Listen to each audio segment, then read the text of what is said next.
سلامونه او احترامات په دې لا چې روغ جوړ وای ګران ملګرو د سامسنګ موبایلو د پروګرام په ترکیب کې نن درته ښیم چې څنګه کولای شئ د یو سامسنګ موبایلو فایلونه تاسو پیژنئ چې آیا دا فارسیدار دي او که نه دي. دا ډېره مهمه موضوع ده ځکه بعض وخت یو مشتری راځي تاسو ته وایي چې ماته دې موبایل ته فارسي ژبه واچوئ، اما که تاسو ته معلومات نه وي تاسو به وخت هم ضایع شي، موبایل به هم ورته پروګرام کوي او وروسته چې ګورئ یا فارسي به نه وي، انګلیش یا نورې ژبې به وي. نو دا چې څنګه کولی شئ د یو موبایل له سامسنګ موبایلو فایلونه وپېژنئ چې آیا فارسیدار دي که نه دي، دا طریقه درته ښیمه. ګران ملګرو کله چې تاسو فایل خلاص کئ، مثال زه په بي کې خلاصوم په سامسنګ کې بي 310 ډېر عام ماډل ده ګران ملګرو چې ټول یې پیژنئ.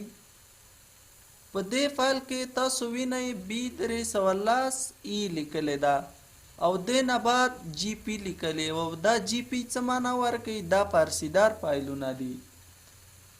او که چیرته مثال داسې چې بي 310 ای نور حروف ورسره ډي ای یا نور شی، دا بیا فارسیدار نه ده. مهمه پکې څه شی ده؟ جی پی ده. جی پی چې دا فارسیدار فایلونه د سامسنګ دي. دا په توکمدار موبایلو کې دي او په غټو موبایلو کې بیا فرق کوي. په نن سبا موبایلو کې چې دا فارسیدار ډېر اسانه شوي دي، دلته ورسره لیکي مثال دا J100 F موبایل ده، لومړی خو دلته لیکلی دي ورژن تاسو وینئ 444 FA. FA په معنا د فارسي ده. او نن سبا کې دا ډېر اسانه شوی ده.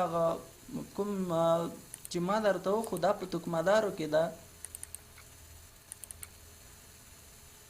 او چې دا بل ماډل مې درته ښکاره کو دا فارسي نه لرله او دا ماډل هم فارسي لري. تاسو یې ګورئ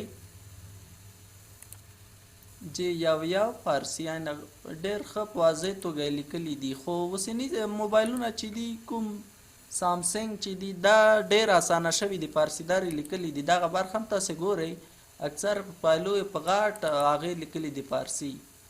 او پخواني چې دي اب حروف پکې مهم دي. دا دلته لکه بي 310 چې و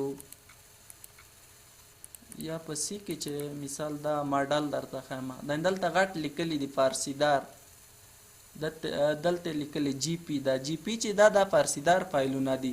او که چیرته دا حروف تغییر مثال ډیل یا بل شی بعد د ماډل څخه لکه سی 260 ډي ای یا نور شی، دا بیا فارسیدار نه دي. او که چیرته داسې چې سی 260 جی پی، دا فارسیدار فایلونه دي بالکل.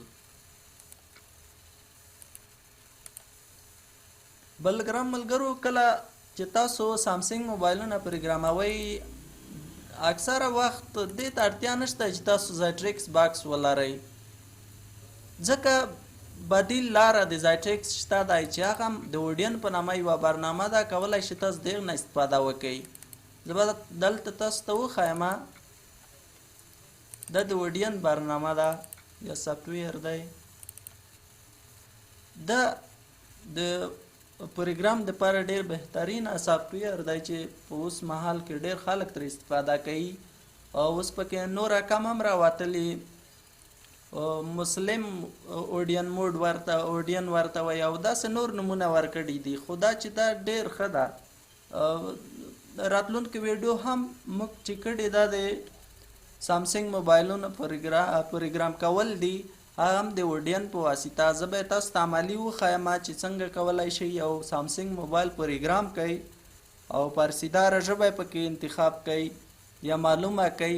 نو دا ټول به په راتلونکي ویډیو کې انشاءالله تاسو ته عملي وښیم.